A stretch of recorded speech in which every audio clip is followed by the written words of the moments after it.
So this is my third video that I'll be posting as part of my vlog journey of doing ketamine therapy and battling with many different mental health issues. So I'll be looking to get ketamine therapy hopefully this week. The clinic that I'll be going to does their IV drip on Wednesdays and Fridays. And I had a consultation on Saturday, and I need to be approved in order to be able to move forward with the ketamine therapy.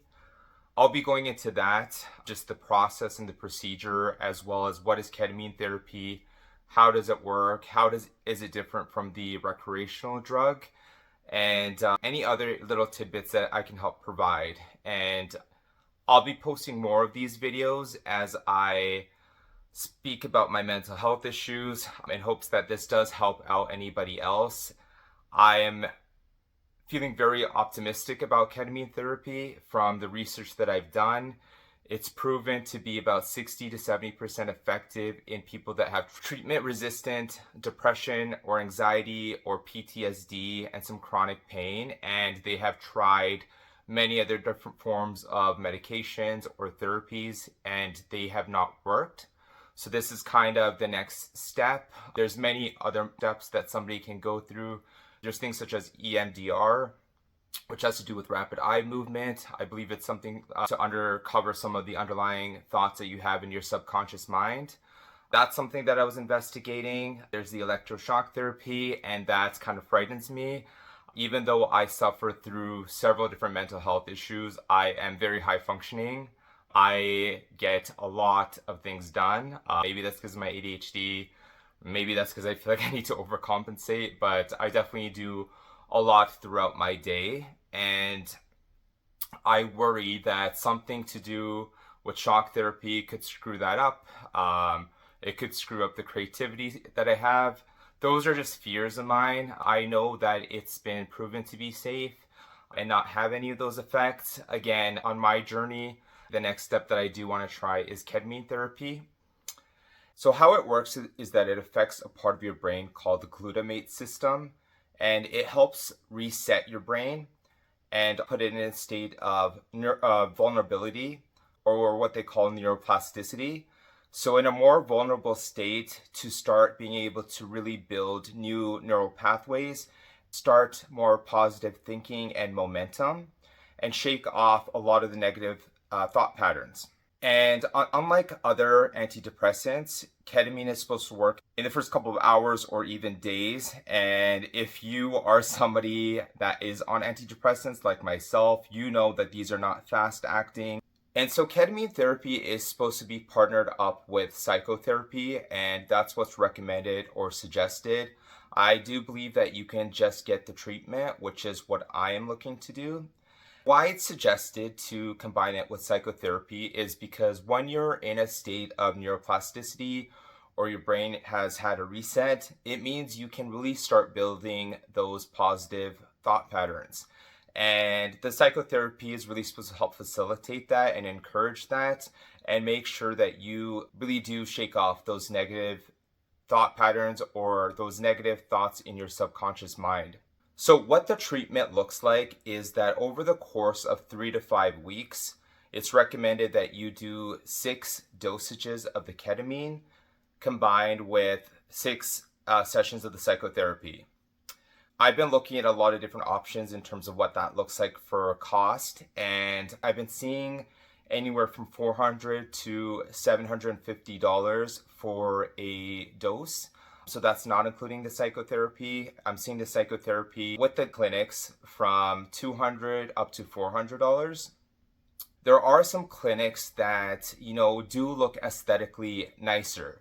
When you think about the procedure, you're basically sitting for about an hour to 2 while you are having the ketamine infusion. So you want to make sure that the space that you're in is comfortable, it's not creating more anxiety for you, and it has some zen for whatever that means for you. The clinic that I've chosen to go to is a little bit more cost effective. I will say that when I did enter, I was not very pleased. However, I am currently unemployed, so I need to seek out some more budget-friendly resources, and I do trust this anesthesiologist that I did meet. They do say that first impressions aren't everything, so I got a chance to meet with the anesthesiologist. I felt more comfortable, and the medication itself is also the same across different clinics. What will vary is just the dosages that you receive. And so when you are being administered for the treatment, you will be accompanied by an anesthesiologist who will be primarily conducting the procedure, a doctor or supporting doctors, as well as possibly a psychiatrist during that moment as well, just to monitor everything and make sure that you are in the state that you're supposed to be in. What I've been told is that because I'm somebody that is highly anxious, they would start me off with a lower dosage. And I looked into that and it sounds accurate. When I do actually go into my treatment, I definitely do want to make sure that I am getting the right dosage because it is expensive, especially when you're unemployed. In total, this could cost anywhere from $4,500 to $7,000. And in Canada, it's not covered under OHIP, nor is it covered by your private insurance. The psychotherapy itself might be covered under your private insurance, but not the actual ketamine therapy. It is very sad that that is the case, because trying to get support for mental health in Canada is really hard, especially when you're unemployed. I've had to help out friends who have been feeling not so great and have had suicide ideation because it's been too hard for them to get any access to resources that are readily available through things like CAMH, for example. Unfortunately, the government is not funding a lot of these mental health initiatives to the degree that they should. But anyways, that's for another conversation and another video. So I have been having to deal with a lot of educating people, primarily my parents, to get their support. I've really had to open up about how I'm feeling because it has not been the greatest for me. And everyone has their own suggestion of what I should be doing. But I know for me that this is the next step because nobody knows the pain that I have been carrying, and nobody knows all the different treatments that I've been trying to cope with. I just don't know how many more coping mechanisms I can add to my list. So one challenge that I've had with my mom is she keeps looking at ketamine. And ketamine, if you haven't heard about it, it is a recreational drug. It's a party drug that people use. And the process of how you are going to be getting the ketamine therapy is way different from somebody doing it for recreational use. For one, it will be a much lower dosage. And secondly, it will be, again, accompanied by doctors, people monitoring you and making sure that you're okay, making sure that you're not having any severe panic attacks. Somebody is there to take care of you and watch you and guide you through this journey of healing. So one fear that I've been having is thinking that I'm going to go into some intense K-hole. And I've done some research on that, and because these dosages are a lot smaller, it's more safe to assume that you will not be going into a K-hole. You're also being monitored by doctors at all time. What they do say is that you do go into a state of dissociation to some degree, where you feel floaty, for example, or in like a dream state, and that's very much part of the procedure and the process. The doctors that I have met have said that you need to just let the therapy work itself out, and you don't need to be thinking anything specifically. However, it does help to go in with the positive mindset. So some work that I've done is that I made a list of things that I'm hoping to get out of my ketamine therapy. So for example, moments of joy and happiness, and I haven't been able to put myself in much social atmospheres like I used to when I was younger. So what it looks like the day of the procedure, from my understanding, is that you'd go into the clinic, you would be hooked up to the IV system, and you will be given the infusion anywhere from 40 minutes to an hour. And again, this will be closely monitored by doctors. will be at your side.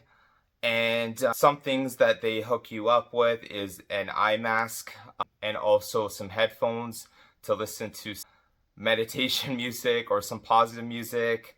I'm very picky about that, so I need to really communicate my needs because lots of things can trigger me. Like, I will talk about my experience at the clinic. I will admit that it was not a great first impression. There was these loud bird noises going on, and I think the doctors thought that it was therapeutic and relaxing, and I was just getting triggered, and I did mention it to them. I gave them some tips.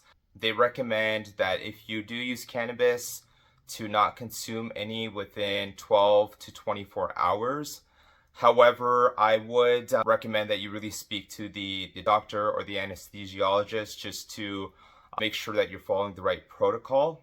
Again, yeah, I'm going to be trying to post a video every day just about my mental health, maybe some other things going on about my life, like unemployment or these cats that I've been taking care of. But if you'd love to subscribe and follow me on my journey, if anybody else is going through anything or has any of their own tips or suggestions, I'd love to hear some of that in the comments. Thanks.